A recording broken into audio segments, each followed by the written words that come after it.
So guys, we have completed first chapter of BCK Business and Commercial Knowledge. First chapter में हमने क्या देखा था सब?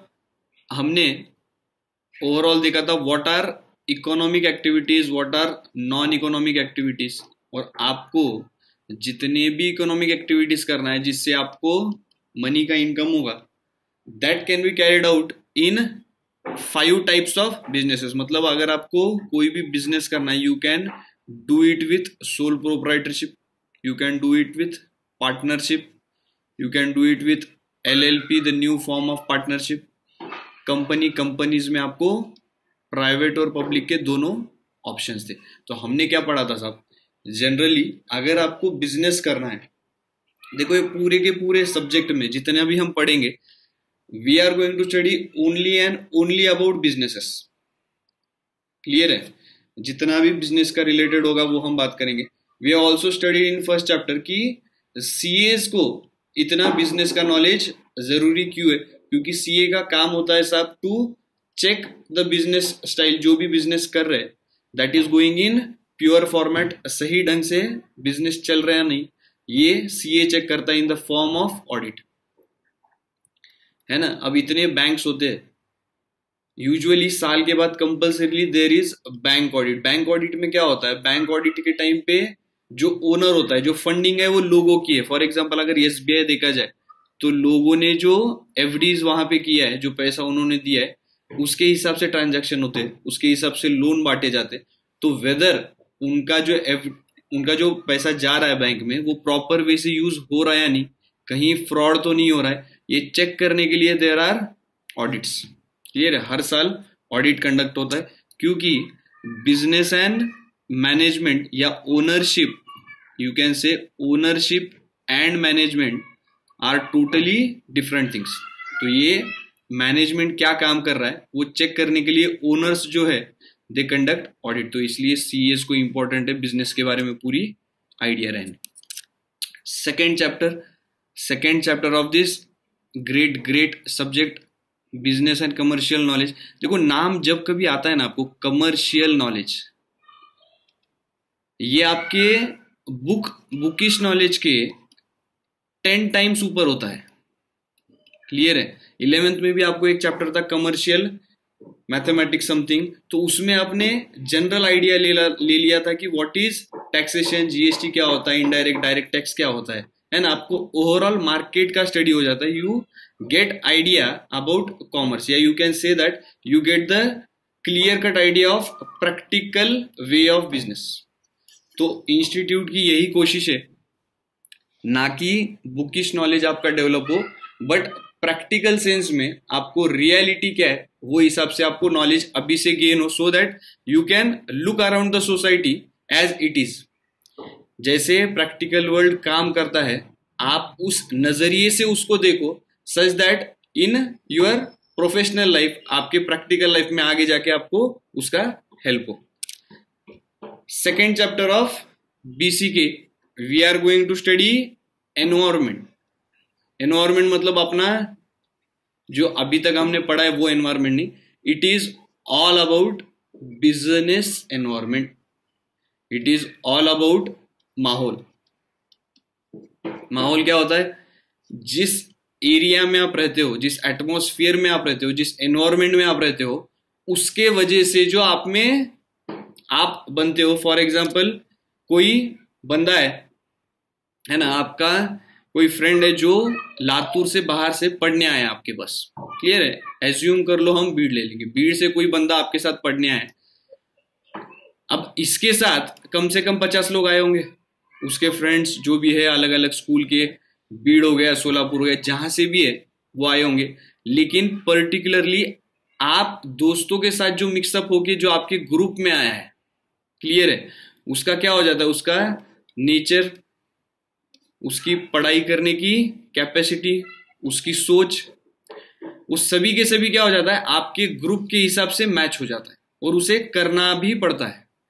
अगर कोई नया बंदा किसी नए ग्रुप में ज्वाइन होता है तो उनको, जो नया बंदा है उसको उस हिसाब से एडजस्ट होना पड़ता है. तो क्लियर है? तो यहां पे उनका क्या बोलना है, ये जो भी कोई बिजनेस कैरी आउट करेगा साहब, तो इसके रिलेशन में जितने भी लोग आएंगे उनको सबको संभाल के उसे चलना है। अच्छा, बिजनेस का एनवायरनमेंट क्या होता है? What is environment for business? What is environment? सब बिजनेस में आप रॉ मटेरियल लेते हो, तो जो आपका फॉर एग्जांपल आपका एग्री बेस्ड मार्केट है, चलो एग्री बेस्ड कंपनी है, तो आपको फार्मर्स के साथ डील करना पड़ता है क्योंकि आप कच्चा माल लेते हो, यू बाय रॉ मटेरियल, तो ये आपके एनवायरनमेंट में आ गए। सेकेंड चीज, ये डायरेक्टली आपको नहीं बेचते, वो आपको बेचते हैं थ्रू कमीशन एजेंट, जो आड़त मार्केट होता है उनके हिसाब से आपको माल आता है, तो ये आपका हो गया एनवायरनमेंट, बिजनेस एनवायरनमेंट। उसके बाद ये जो भी कंपनी है, फॉर एग्जांपल हम ले लेंगे यहाँ पे, चलो सॉल्वेंट है, क्लियर है, जिस एरिया में हम हैं उस हिसाब से ही सोचेंगे। यहाँ पे सोयाबीन का सॉइल ऑयल एक्सट्रैक्शन प्लांट है, और उस हिसाब से फार्मर्स के साथ आपका कांटेक्ट आ रहा है, ओनर का, आड़त लोगों के साथ आपका कांटेक्ट आ रहा है।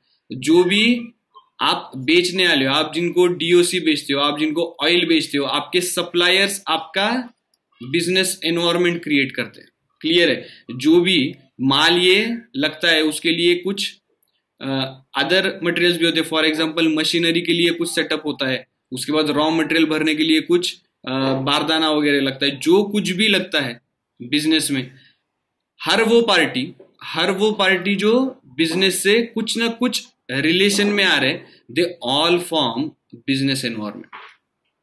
यहाँ पे सप्लायर्स हो गए। अच्छा, आप जब ऑयल निकाल के बेचते हो, जीएसटी इज एप्लीकेबल, तो आपको जितने भी नॉर्म्स है गवर्नमेंट के, जीएसटी डिपार्टमेंट के या इनडायरेक्ट टैक्सेशन के जो भी नॉर्म्स आपको लागू होते हैं, वो सब के सब अट्रैक्ट हो गए कंपनी के लिए, क्लियर है। तो हर वो चीज यहाँ पे जो कंपनी से रिलेशन में आती है, दे फॉर्म बिजनेस एनवायरनमेंट। आपको ये चैप्टर में जहां कहा बिजनेस एनवायरनमेंट ये वर्ड आ जाए तो समझ लो इसमें क्या क्या है। इसमें सप्लायर्स है आपके, क्लियर है। अच्छा, प्लस जरूरी नहीं कि आपसे जो रिलेशन में आए वही, आप जिस फील्ड में काम कर रहे हो, there are other people also carrying out the same businesses, clear है। अगर फॉर एग्जाम्पल कोई कंपनी वाला यहाँ पे 100 रुपीज पर लीटर ऑयल बेच रहा है और आपका रेट चल रहा है 110 पर litre, with the same quality, with the same ingredients, whether it is possible कि आपका ज्यादा तेल बिकेगा? Not possible. तो आपको क्या करना पड़ेगा, जो कॉम्पिटिटर मार्केट में चल रहा है, जो रेट चला रहा है, जो कंडीशंस दे रहा है, ये फॉर एग्जांपल ये दे रहा है 10 days condition credit, 10 days credit condition दे रहा है, और आप अभी के अभी कैश के रेट बता रहे हो, नहीं चलेगा, क्लियर है। तो जो भी आपके कॉम्पिटिटर्स करते हैं, जो भी मार्केट का क्राइटेरिया है, उस हिसाब से आपको चलना होगा। जैसे मैंने आपको बोला, for example GST is applicable on sale of oil, तो यहाँ पे गवर्नमेंट के जितने भी कंप्लायंसेस आएंगे वो यहाँ पे अट्रैक्ट हो जाएंगे। Plus there are various departments of government, for example यहाँ पे पोल्यूशन डिपार्टमेंट है, पोल्यूशन डिपार्टमेंट भी इससे रिलेशन में आता है, तो दिस फॉर्म्स बिजनेस एनवायरनमेंट। आपका जो प्रोडक्ट ले रहे हैं एंड कस्टमर्स, ये भी आपके एनवायरनमेंट में आ जाएंगे।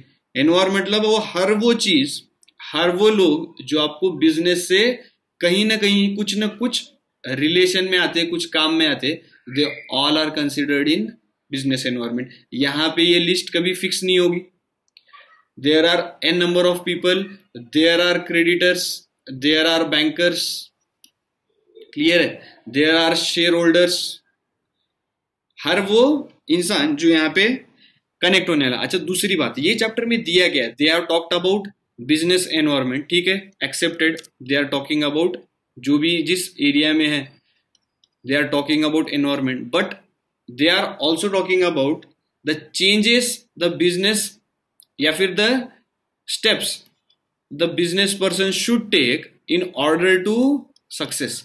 आपको सक्सेसफुल होने के लिए बिजनेस में क्या क्या चीजें लगने वाली है। तो इसमें एक इकोनॉमिस्ट ने बहुत बढ़िया बात बोली है। उनका ये बोलना है, अगर किसी भी बिजनेस में अगर आपको आगे बढ़ना है तो two things are of most important. The first one is ability to prosper. The first thing they are talking is ability to prosper, and second one ability to change. Ability to change मतलब क्या होता है साहब? यहाँ पे जितने भी 20 साल पहले के जो बिजनेस कैरी आउट करते थे, वो ओनर सिंगल जो है, फॉर एग्जाम्पल किसी की दुकान है ना, किसी की शॉप है, तो यहाँ पे पहले क्या क्राइटेरिया था कि यहाँ पे जो ओनर है, एक तो मालिक ही बैठेगा कैश लेने के लिए, या तो उसके फैमिली मेंबर्स जो है वही बैठेंगे टू कलेक्ट कैश अमाउंट. गिराइक के पास से जो भी अमाउंट आती है वो कैश वही लेंगे. लेकिन अगर आपको बिजनेस ग्रो करना है, आपको अगर बिजनेस बढ़ाना है, ये कब तक चलेगा?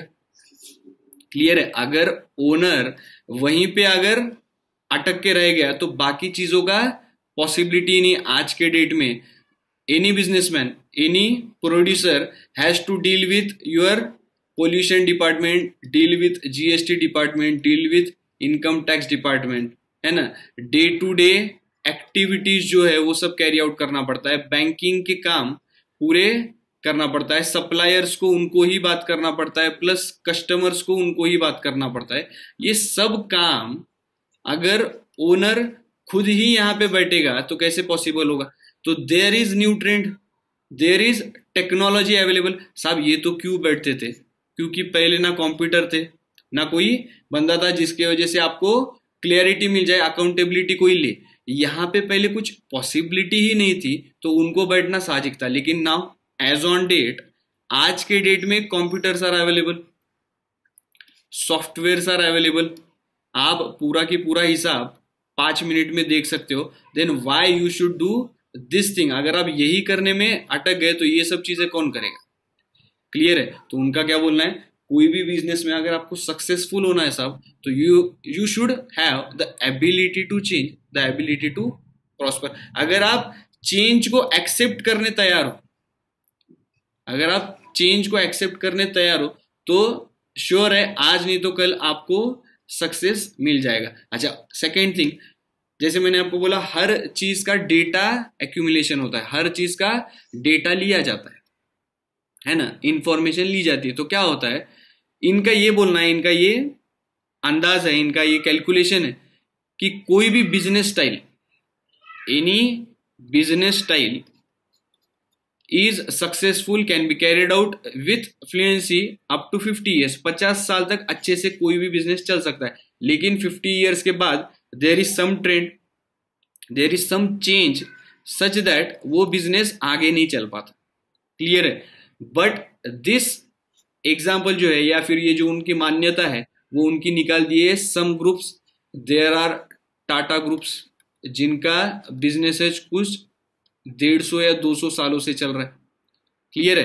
तो कुछ बिजनेसेस ऐसे हैं जिन्होंने चेंज को एक्सेप्ट किया है, जिन्होंने नए इनोवेशन को एक्सेप्ट किया है, जिन्होंने न्यू टेक्नोलॉजी को एक्सेप्ट किया है. आपने अगर मुकेश अंबानी साहब का अगर आपने कहीं पे मोटिवेशनल वीडियो देखा होगा या उनका वीडियो देखा होगा, उन्होंने क्या बोला है, you must never regret, you must never think to buy a advance technology.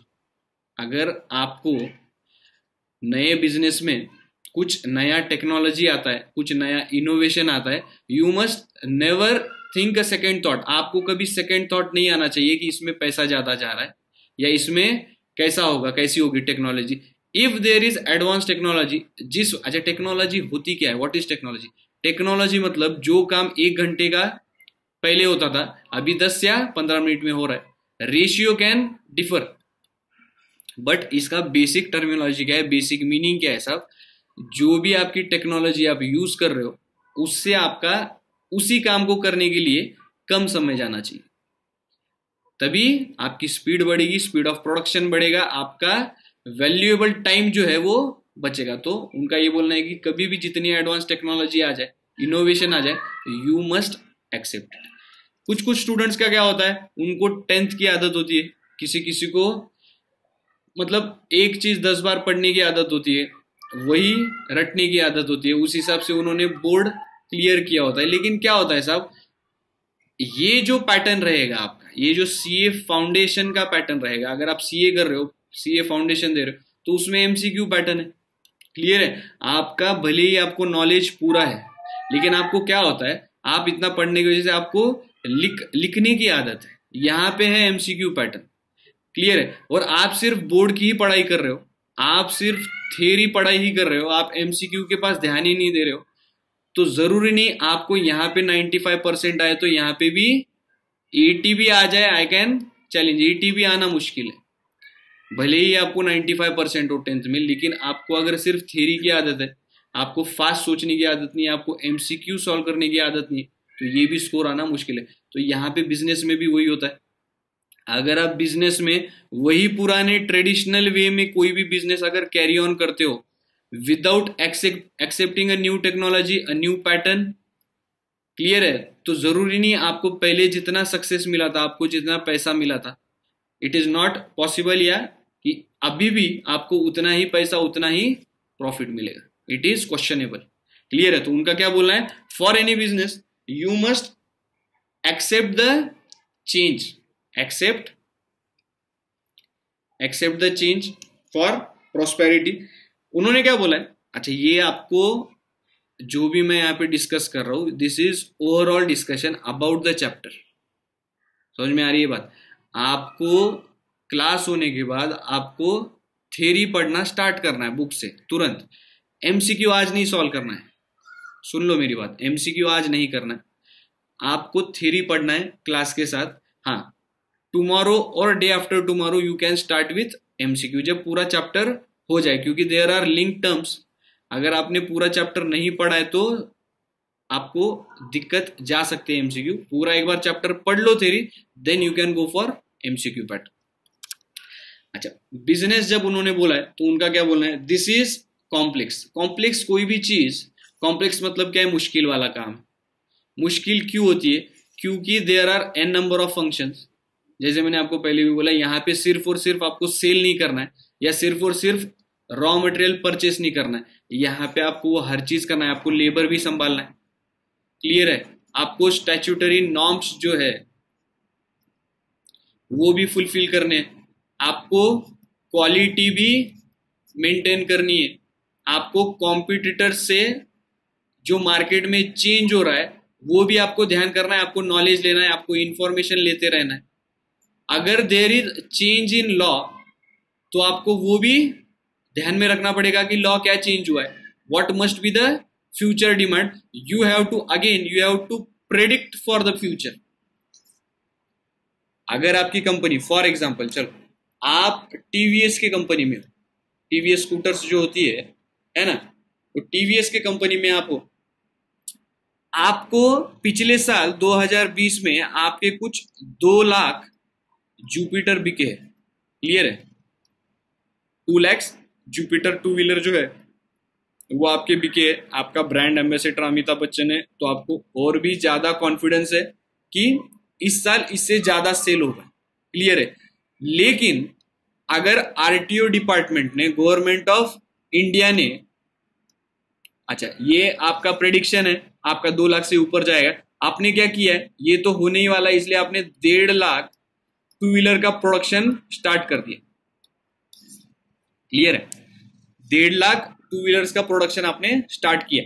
Government of India ने, depending on the pollution and all, आपका oil consumption and all, petrol consumption and all, उन्होंने बोला है आप जो BS4 इंजन यूज कर रहे हो, this is not applicable in 2021 with effect from 1 मार्च 2021। आप BS4 के इंजन नहीं बना सकते हो, आपको जो भी बनाना है you must go with BS6 engine. Clear है? अगर ऐसा कुछ हो जाता है, आपको कुछ भी आइडिया नहीं और आपने पिछले साल के सिर्फ प्रेडिक्शन पे, पिछले साल के डेटा के हिसाब से आपने अगर ये प्रोडक्शन बना दिया, तो लिटरली आपको मैं बता दूं 1 मार्च से पहले आपको इतनी क्वांटिटी बेचने के लिए 50% सेल लगाना पड़ेगा टीवीएस को, क्योंकि जब लॉ आ जाता है you can't make any action, इसके पहले ही आपको स्टॉक क्लियर करना जरूरी होता है। और आपके पास अगर इतना स्टॉक पड़ा है और ये तो बाद में ऐसे भी वेस्ट होने वाला है, तो इसलिए आपको 50% डिस्काउंट पे गाड़ियां निकालना पड़ेगा। क्लियर है? तो इसलिए जब कभी आप बिजनेस करो, जब कब आप ओवरऑल बिजनेस करते हो, तो आपको हर वो क्राइटेरिया कंसीडर करना पड़ता है। And that's why we say that जितना भी प्रॉफिट होता है उसके लिए ओनर ही हकदार होता है, क्योंकि ओनर इतने सभी फैक्टर्स को कंसीडर करके बिजनेस करता है।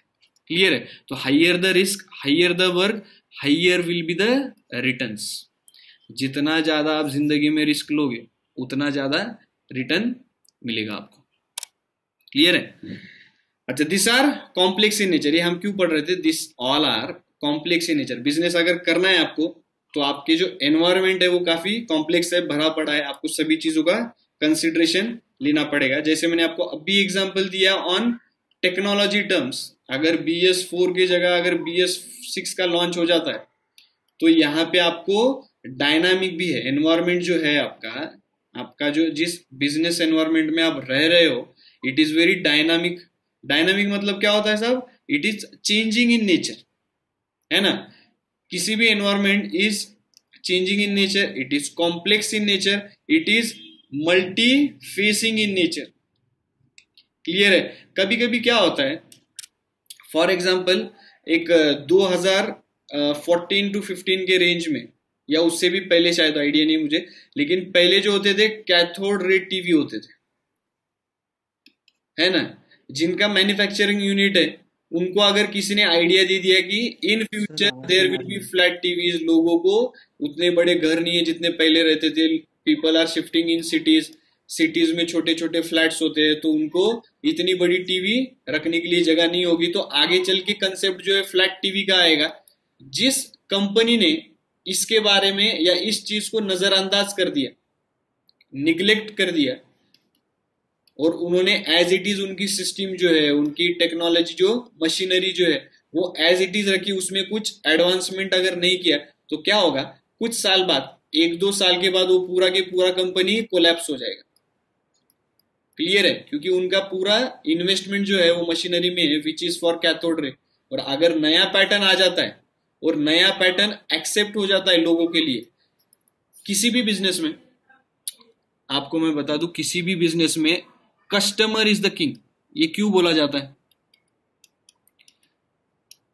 आप क्या सोचते हो ये मैटर नहीं करता है ना? आप क्या सोचते हो ये मैटर नहीं करता है, कस्टमर क्या सोचता है ये मैटर करता है।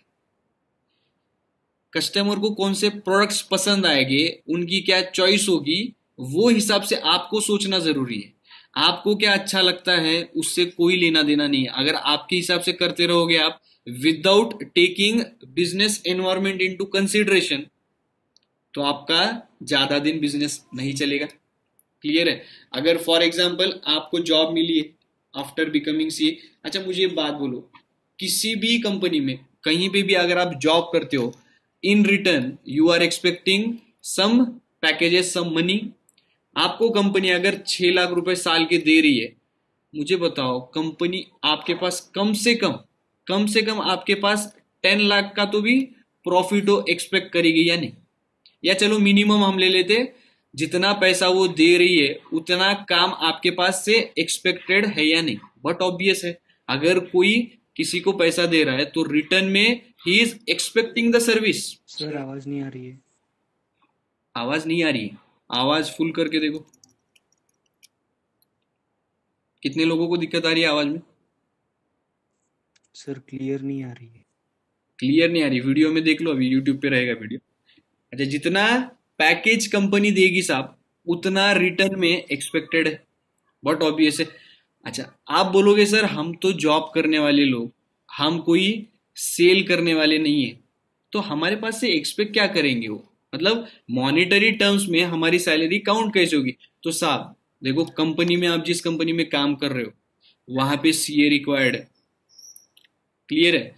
उस कंपनी को जितने नॉर्म्स लागू होते हैं, जितने स्टैट्यूटरी कंडीशंस या स्टैट्यूटरी नॉर्म्स जितने भी गवर्नमेंट के पास से लागू होते हैं, फॉर एग्जांपल रजिस्ट्रेशन, रिटर्न्स, और रिटर्न्स जब आता है it is always timely return, है ना? आपको उसी टाइम में रिटर्न सबमिट करना होता है। जब आपके हर चीज प्रॉपर टाइम में होगी तो उनको कंपनी को कोई पेनाल्टी नहीं लगेगी, कोई इंटरेस्ट नहीं लगेगा, प्लस उनका जो रिकॉर्ड होगा गवर्नमेंट के पास से it will B clear. Government को लगेगा साहब ये टाइम पे रिटर्न भरता है, टाइम पे पैसा भरता है, टाइम पे टीडीएस कट करता है, हर चीज अच्छे से कर रहा है, तो कंपनी का इमेज बढ़ता है। क्लियर है? आप जितनी अच्छी सर्विस दोगे उतना आपका कंपनी का नाम होता है। फॉर एग्जाम्पल यहाँ पे कुछ क्लाइंट्स है, आप you are working in a CA firm और कुछ क्लाइंट्स है और आपने आपके रिकॉर्ड में एक भी क्लाइंट को कभी भी पेनाल्टी लगने नहीं दी, आपने किसी भी क्लाइंट को इंटरेस्ट लगने नहीं दिया, आपने सभी क्लाइंट्स का ध्यान एज इफ यूर घर की फर्म है, आपकी खुद की फर्म है, ऐसे आपने ध्यान दिया है और उसे किसी भी बात की दिक्कत आने नहीं दी, तो वो क्या करेगा साहब? वो दूसरे क्लाइंट्स को भेजेगा आपके पास। He will send multiple clients, plus अगर आप उसको फीस भी बढ़ा के बोल दोगे तो he will be ready to pay, क्योंकि साहब उनको जब सर्विस मिलती है किसी को भी, they are ready to pay, if they are happy they will pay. तो इस हिसाब से आपको जितनी सैलरी दी गई है उतना रिटर्न कंपनी जो है आपके पास से एक्सपेक्ट करती है। अच्छा, अब हम बोलेंगे कि ये जो बिजनेस चल रहे हैं, दिस बिजनेस एनवायरमेंट जिसमें आपका बिजनेस है, इसका फायदा क्या क्या है, इसका इंपॉर्टेंस क्या क्या है, what is the importance of this business environment? अरे फायदा ही फायदा है। देखो मुझे एक बात बताओ, व्हेनेवर सबके पास tentatively there are 70 to 80 years of life, clear है? There is 70 to 80 years of life. Is it possible, क्या ये पॉसिबल है आप हर चीज खुद से एक्सपीरियंस करो? Is it possible and will you experience? अरे साहब मुझे क्या बोलना है, अगर आपको लोगों का एक्सपीरियंस फ्री में मिल रहा है सुनने को, तो बेटर है ना, आप खुद क्यों कुएं में गिर रहे हो? फॉर एग्जाम्पल सबको पता है जहर खाने के बाद इंसान मर जाता है, एक्सपीरियंस करने की क्या जरूरत है ना? अगर आपको पता है आपके एनवायरमेंट में किसके साथ क्या हुआ है, आपके कॉम्पिटिटर ने कभी तो रेट हाइक किया था, रेट बढ़ा दिया था, उसके वजह उसके कंपनी में क्या इंपैक्ट हुआ, तो उसका एक्सपीरियंस आप ले लो। समझ में आ रही है बात? जरूरी नहीं है आप खुद भी प्राइस बढ़ा के चेक करो कि हमारे कंपनी के साथ क्या होता है। उसकी अगर कंपनी कोलैप्स हो गई due to increase in rate, आप क्यों जा रहे हो उसमें? अगर आपको पता है कि आपके सीनियर्स जो है वो लास्ट में, स्टार्टिंग में तो सबने मस्ती की है, कॉमर्स में सभी मस्ती करते, लेकिन लास्ट के 3 महीने में भी उन्होंने फुल मस्ती की है ना, क्योंकि उनको 90+% था 10th में, and they were highly confident कि कॉमर्स तो है आराम से हो जाएगा, दे आर ऑन 70 to 80%। अरे एक्सपीरियंस लो ना साहब, है ना? जिनको 90% बोर्ड में होते हैं उनका पास भी होना एश्योरिटी नहीं है सीए फाउंडेशन में। The reason is they are not studying. समझ में आ रही है बात? रीजंस नहीं देना है हमें, हमें सिर्फ इतना देखना है कि हमारा फायदा कैसा हो, हम लोगों के एक्सपीरियंस से कैसे हम एडवांटेज ले सके, है ना? टाइम सबके पास लिमिटेड है, आपका 12th का टाइम जो है वापस नहीं आने वाला है ना? तो लोगों के साथ घूमना, लोगों के पर हंसना, ये कम कर दो। अभी जो है सेल्फ डेवलपमेंट पे टाइम दो, अभी जो भी है सेल्फ डेवलपमेंट पे टाइम दो। अगर आपके कोई सीनियर से उनको बात करो, है ना? जाने दो आधा घंटा कोई बड़ी बात नहीं है आपके लिए, काफी जगह पे टाइम पास होता है। आधा घंटा निकालो, जो सीनियर से उनको बात करो, लास्ट के 3 महीने में what should be the priority, पढ़ना क्या है, किस हिसाब से पैटर्न आता है, क्लियर है? उनकी कहां पे गलती हो गई जो आपकी नहीं होनी चाहिए, सीखो उनके पास से। If you are a student, आपकी फैमिली, आपके फ्रेंड्स, आपके जो भी है क्लोज रिलेटिव्स, क्लियर है? जो भी लोग आते हैं ना, आपके सीनियर्स हो गए, आपके टीचर्स हो गए, जो भी लोग आपके कांटेक्ट में आते हैं, दे ऑल फॉर्म एनवायरमेंट। ये स्टूडेंट का एनवायरमेंट है, क्लियर है? अच्छा, आपको सबको मैनेज करना है, हर किसी को मैनेज करना है, पर इस टाइम पे प्रायोरिटी इनकी ज्यादा है, ये जो बोल रहे हो वो सुनो, क्लियर है? आपके सीनियर जो बोल रहे हैं वो सुनो, क्योंकि यहाँ पे टाइम मैटर्स आप।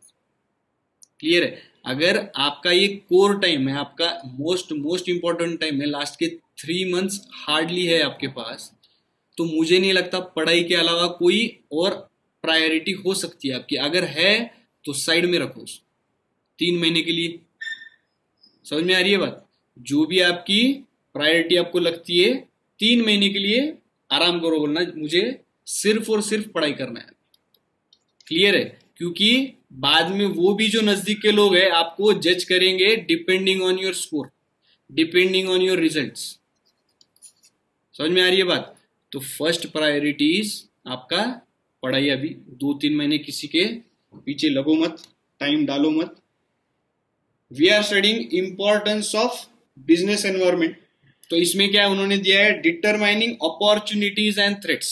अपॉर्चुनिटीज क्या होती है? अपॉर्चुनिटी मतलब वो चीज जिससे करने से आपको पॉसिबिलिटी है पैसा ज्यादा मिले। थ्रेट्स वो चीज है, वो अगर करते हो तो कंपनी को रिस्क है, प्रॉफिट कम ज्यादा हो सकता है, कंपनी के एटमॉस्फेयर में चेंज हो सकता है। Given direction of growth, continuous learning, this is applicable to students also. Continuous learning, business में जब कभी हो आपको हर एंगल से बिजनेस स्टडी करना है, आपको लर्न करना है। लर्न मतलब यहाँ पे स्टडी करना है आपको, हर वो चीज जो भी बिजनेस को रिलेशन में आ रही है। क्लियर है? Continuously learning. Image building, company आपको मैं बता दूं, कैडबरी जो कंपनी है, कैडबरी कंपनी पूरी की पूरी खत्म हो गई थी, लिटरली खत्म हो गई थी पूरी की पूरी, just because they have worked on their quality control. They have selected a brand ambassador who has a great image in minds या hearts of India. Amitabh Bachchan को उन्होंने ब्रांड एम्बेसडर लिया था, इनके वजह से भी इनकी कंपनी बच गई बोलो तो भी चलेगा, क्योंकि ये जो ट्रस्ट फैक्टर है अमिताभ बच्चन का, जो इमेज है वो कंपनी की मेंटेन होगी, क्योंकि अमिताभ बच्चन साहब ऐड कर रहे थे उसकी। समझ में आ रही है बात? तो व्हाट मैटर्स कंपनी में, आपका इमेज क्वालिटी मैटर्स, कि आपकी क्या इमेज है।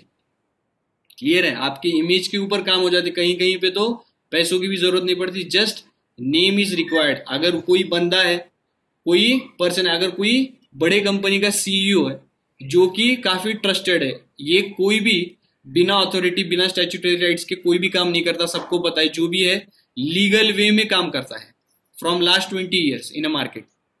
अगर ये सीईओ का नाम आपके कंपनी से जुड़ जाता है तो अपने आप आपकी कंपनी की इमेज बढ़ जाती है। क्लियर है? तो आपका इमेज जो है that is most important for running a business और growth of a business. Meeting competition, अब बिजनेस में मैंने आपको क्या बोला था, अगर कोई बिजनेस है तो competitors are also counted in business environment. तो जैसे मैंने आपको पहले बोला, कॉम्पिटिटर ने अगर कुछ डिसीजन लिया है, कुछ एक्ट किया है जिसकी वजह से कंपनी को उनके क्या फायदा हुआ, क्या नुकसान हुआ है, स्टडी करो। जरूरी नहीं आप खुद एक्सपीरियंस करो वो चीज। क्लियर है? उन्होंने जो एक्सपीरियंस लिया है उसका डायरेक्ट एक्सपीरियंस ले लो आप, without wasting time, without wasting money. और आप बोलोगे सर एक्सपीरियंस कहां से आएगा? There are many agencies who provide data at a particular professional fees. वो कुछ फीस लेते हैं और आपको डेटा, अच्छा डेटा नहीं बोल सकते, चलो आपको मैं बता दूं what is difference between data and information. Information, ठीक है? What is difference between data and information? Data वो चीज है जो आप BS6 इंजन के लिए सुन रहे हो कि मार्च में ये इंजन की रिक्वायरमेंट है, this is data for you, पर this is information for TVS, for Hero, for Eicher, for Honda, जितने भी गाड़ियों की कंपनीज है, क्लियर है, उनके लिए वो इंफॉर्मेशन है। हम और आपके लिए जिनसे इससे कुछ लेना देना नहीं है, it is data for us. और इंफॉर्मेशन क्या होती है? जिनको डायरेक्टली रिलेटेड होती है, that is information for them. Clear है? अच्छा, नेक्स्ट उन्होंने दिया relationship between organisations and is environment. अब एनवायरमेंट में जितनी भी चीजें हैं, सबसे पहले उन्होंने दिया है एक्सचेंज ऑफ इंफॉर्मेशन। जो भी आपका ये आता है, एक्सचेंज ऑफ इंफॉर्मेशन क्या होता है? फॉर एग्जाम्पल आपका यहाँ पे सप्लायर है, सप्लायर बोल रहा है कि अगले 2 महीने के बाद, आफ्टर 2 months, जो भी व्हाट वी कैन से आवक है, हम इसे बोलते हैं आवक। अगर उन्होंने बोला है सोयाबीन जो है काफी कम है मार्केट में अवेलेबल, और इसका जो है आपको 2 महीने में माल कम कम मिलेगा, तो बट ऑब्वियस है अगर 2 महीने के बाद इसका शॉर्टेज होने वाला है, तो as a owner of a solvent, as a owner of any trading firm जो सोयाबीन में काम करता है, उनको पता हो जाना चाहिए कि ये जो इंफॉर्मेशन है, इसके वजह से this is expected that rates will be higher in coming 2 months। Clear है? तो this is information shared by the supplier to the owner. इसके वजह से इन्होंने एक प्रेडिक्शन किया है कि 2 महीने के बाद रेट्स बढ़ जाएंगे। Use of information, exchange of information. Competitor है आपका कोई, कॉम्पिटिटर का ऐसे ही बातों में आपको पता चल गया कि किसी पर्टिकुलर स्टेट में उन्होंने माल भेजा था, वहां पे कुछ टाइप का टैक्स लग रहा है particularly for that. For example Chandigarh ले लो, चंडीगढ़ में अगर आप माल भेजते हो तो देयर इज सम टैक्स जहां पे 2.5% टैक्स लग रहा है। ये आपको पहले पता नहीं था, लेकिन अब पता है। Now you can code the price with respect to this tax. तो आपका क्या हो गया, आपको इंफॉर्मेशन मिली, इंफॉर्मेशन मिलने की वजह से आपने आपके रेट्स बढ़ा दिए 2.5%, ताकि आपके प्रॉफिट में कोई चेंज ना हो। तो this is use of exchange of information. आपको जो भी इंफॉर्मेशन मिलती है आपके एनवायरमेंट से, it is beneficial for you. तो वही उन्होंने बोला है, अगर एनवायरमेंट है तो there will be exchange of information. Second चीज, वहां पे for example any automobile company है साहब, कोई ऑटोमोबाइल कंपनी है और इसको बैटरीज के यूनिट्स पे कुछ रिसर्च करना है। मैं आपको बता दूं, अगले 10 साल में, अगले 10 साल के बाद whole automobile industry will be working on battery units, क्योंकि सोलार ज्यादा से ज्यादा लोग ले रहे, solar is free of cost. Battery की वारंटी गारंटी 10 या 15-20 साल की होती है। अगर आपको सोर्स ही, आपको रॉ मटेरियल ही फ्री में मिल रहा है, तो इसको आप कितना भी यूज करो कोई फर्क नहीं पड़ता। समझ में आ रही है बात? मतलब आपके पास सोलार फ्री में आ रहा है, आपके आज के डेट में पेट्रोल के रेट्स आर इंक्रीजिंग। क्लियर है? जितना भाव बढ़ेगा लोग will shift towards battery units. Clear है? जितना बैटरी यूनिट्स का प्रोडक्शन होगा उतने अलग अलग कंपनीज बनाएंगे। तो आज के डेट में तो नहीं चल रहा है ज्यादा बैटरी का काम। आज के डेट में रिसर्च को काफी पैसा लगने वाला है। ध्यान दो, यहाँ पे रिसर्च को काफी पैसा लगने वाला है। टेंटेटिवली 200 crores ये इसका एक्सपेक्टेड है कि बढ़िया अगर गाड़ी बनाना है, कार बनाना है, तो 200 करोड़ का प्रोजेक्ट है, 200 करोड़ का रिसर्च एंड डेवलपमेंट में खर्चा आ जाएगा। अगर कोई एक ही कंपनी रिसर्च करी तो मुश्किल वाला काम है 200 करोड़ बाजू में अलॉट करना। लेकिन अगर यही 2-3 कॉम्पिटिटर मिलके एक कॉमन लैब या कॉमन रिसर्च एंड डेवलपमेंट का यूनिट अगर डाल दे, this can be divided in 50 crores each. अगर 4 लोग काम कर रहे हैं, 4 कॉम्पिटिटर एक चीज पे काम कर रहे हैं which is based on research and development, तो ये 200 करोड़ की जगह 50 करोड़ में काम हो जाएगा, है ना। And then later on they can share number, या जो भी टेक्नोलॉजी है वो शेयर कर देंगे। क्लियर है? तो यहाँ पे एक्सचेंज ऑफ रिसोर्सेज भी होता है, खर्चा भी आप डिस्ट्रीब्यूट कर सकते हो। अब इसमें थर्ड उन्होंने दिया है exchange of influence and power. Most important, third one they have given influence and power के बारे में बात किया। क्या होता है?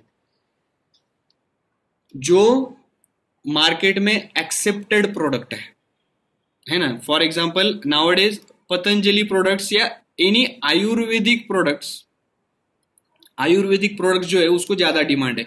खाने में अगर आप बात करो तो ऑर्गेनिक फूड को ज्यादा डिमांड है with respect to normal chemical वाला फूड।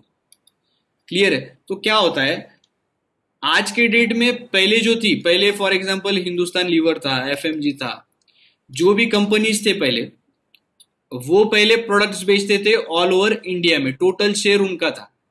पतंजलि जब से आ गया, जब से आयुर्वेदिक मेडिसिन उन्होंने ला लिया, कुछ प्रोडक्ट्स ला लिए, he has captured tentatively in 5 year span, tentatively हम बोल सकते अंदाजे से 40 to 50% मार्केट उन्होंने कैप्चर कर लिया। तो क्या हो जाता है ऐसे टाइम पे, this become business leaders, this becomes business leaders. क्या होता है, ये जो भी फॉलो करते हैं बाकी के कंपनीज अपने आप फॉलो करना स्टार्ट कर देते, क्योंकि उनको, इन कंपनीज को कस्टमर सेटिस्फेक्शन का रेटिंग ज्यादा है, ज्यादा से ज्यादा कस्टमर जो है, एंड कस्टमर, वो इसे प्रीफर करते हैं। क्लियर है? तो they have become the business leader. तो ये जो कुछ भी चीजें करेंगे, नया लाएंगे मार्केट में, दे हैव टू फॉलो।